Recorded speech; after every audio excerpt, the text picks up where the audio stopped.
Yeah. Did any of you imagine marrying anyone from another race, like while growing up? Did it ever cross your mind? Yeah. Yeah. Okay. So For me, not necessarily. okay. So how did that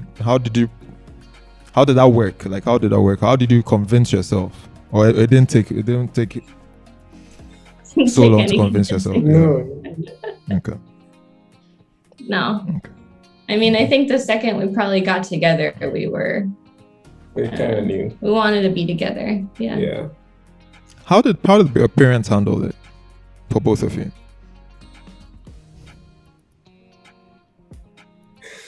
The first question my parents asked was a she question. Yeah. Very typical.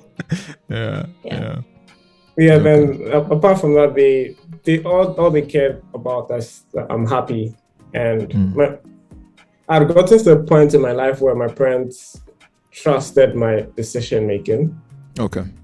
So like once their son someone has made a choice to be with this person, like he probably knows what he's doing. So The same. I think my parents just want me to be happy. And so if they feel they entrust in my decisions to find the right person to make me happy. So if I'm happy with that, then they're happy. Yeah. Then they're happy.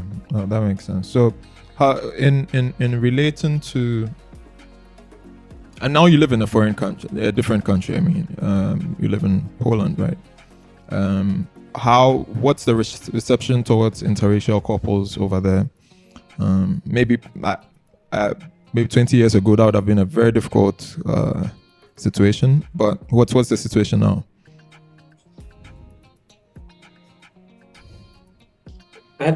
Personally, I don't get that much reaction from people to the fact that we are mixed, we are interracial. Yeah. Yeah, I don't get that much reaction, so I wouldn't be able to speak to that. Okay. Would you say it's country specific or? Yeah, I think it depends on how many interracial couples there are in a country, how used to a country is. Yeah. How used to I don't know. How used the country is to interracial Thank couples. Yeah. Yeah. So I don't know, probably just depends. And also the country's culture per se. For example, in Rwanda, we got stared at a lot. Right. Because the culture in Rwanda is people stare. Right. So a lot of stares. Yeah, they don't care that you notice them staring at you. They just keep staring. But they would even stare at Adam's hair because in Rwanda they keep hair quite short. So for them, his hair is very long, so they would stare. I have tattoos everywhere, so they would stare at my tattoos. So there's many reasons to stare. Yeah. Okay, that's cool. But so why I asked that was because of the obvious history with black and white couples, and particularly in Europe and particularly in the Eastern European world. But from what you're saying Poland is pretty diverse and cosmopolitan. Is that what you're saying? I mean, it's become more diverse in later years. I used to live here between 2015 to 2020, and I'd say it was very homogenous. I think now I've seen more people of different races and ethnicities and cultures here now than I ever have in the past. So I think it's becoming more so diverse in that way. Yeah, but it's still very homogenous in general. So how do you handle race discussions? So let's say there's it's a topical issue and maybe it's heated all around the world. And how do you guys deal with those kind of matters in your home? You'd have to give an example. Yeah, I think it depends. Like a how do I something that's to do with the inequalities. For example, the West and its role in things like disruption of African economies, things like that. If conversations like that come up, how do How do you handle things like that as a couple? I can't say we've had conversations like that because I'm very like apolitical. I try not to talk about political issues. So so that's the policy. That's what you're saying. It's just like particularly like my interest. It's just it just doesn't interest me. I know I should be like just so I'm aware of like what's going on around me. But if it has to do with like tech news, then you can ask me. But just like random political like fun facts, I can't speak to it. I think it also depends on who you're talking to. You know, at the end of the day, with most people on different matters, no matter what the issue is, you're not going to change someone's opinion.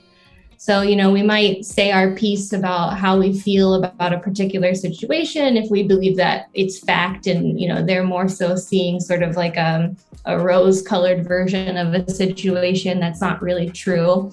You know, you can't convince someone of a reality that they just don't see. And so you can try as much as you can, present facts, explain the situation, but that can be very difficult for some people to accept sometimes. But then if we're talking to other people, like we had another couple who was also an interracial couple we were friends with in Rwanda.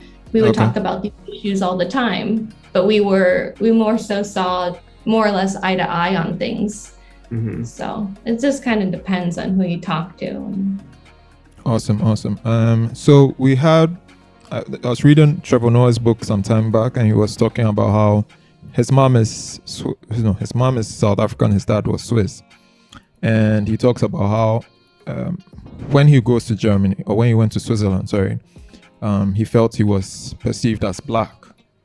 And then when he was in South Africa, there was a bit of that difference, but he says he's more South African than he's elsewhere. Do you think do you think you'd have to inform a child about who he is or his identity, or that child has to grow and make up that decision about, am I even though I'm both Ghanaian and Polish American, which there's a point where the child identifies with one more than the other. I don't know that you think about that sometimes. I think for children, or like any human, you would identify more as where you grew up. Like you can find someone who doesn't have any like descendants in any country, but because they grew up in a certain like geographical location, they can say like our daughter, like Delali, if we move to another like country where both of us don't like come from, like say Portugal, and all she knows is like Portugal, she would call herself like Portuguese. Unless like something happens, or like unless it'll depend on how much of our culture we bring with us when we interact with her. So so it's I don't think we can like sit her down and tell her that, hey, like you are from this place, so you are this. Yeah, like no, like I don't know. Yeah. It's a really good question though. I mean, we've talked about it before. Like, what will she identify as? I mean, that's her choice and only her choice. And we could, I don't know. I mean, she could resent the fact that she doesn't know enough about one culture. She could resent that, hey, I've never even been to, the United States. Maybe she never goes there. Maybe that angers her. Or maybe she doesn't go to Ghana enough. And she's like, I don't feel my Ghanaian side enough. And, you just don't know how those things are going to work out necessarily. All we can do is show her where she comes from. And then, I don't know. Yeah.